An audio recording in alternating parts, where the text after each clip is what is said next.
जुहार संग मैंने जेमा समलेई तो आमे आसतुनु इटा मोर मामा घर ना इटा आमे भुजी खाउतुनु जे कि इटा आमे भाई बहन बसी करी जे कि मुई टिके लेट थी आसी बोली संग मैंने आउ इनो ताकर कार्य घर होतला तो इटा मोर मामा घर ही है तो इनो देथिले झुरी डालमा आ भात तो मोर बुहेन ना मोर लगी भाजी साग रांधला तो मुई हेटा खाइलिया पलियाली घर के इटा आमे पलि आसचु मिटू आमी गरी तार बाद काना होची चलो देखामी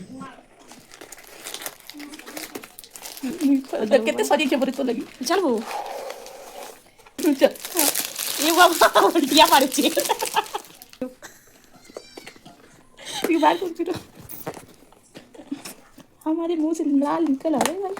तो इटा आमे संपपनी मिठा खाई सारलु आ संग मैंने इटा आमे दुकान फटाफट पले गलु आ राशन सामान देखो केते सारा आनी पकालु आमे जे कि इटा होचे मास भर कर राशन सामान तो संग मैंने आमे पूरा आनलु तार बाद एटा छाटा छुटी कलु केन सामान मिसिंग ही जेछे बोली करे जे कि आमे ना बजाज तेल नि आनी संग मैंने तो फिर से आमे इटा मोर काकीमा घर पले गलु मोर काकीमा होचन काम सिलर तार बाद मोर कपड़ा भी सिले दसन फिर होचन ब्लॉग भी बनासन जे कि सम्बलपुरी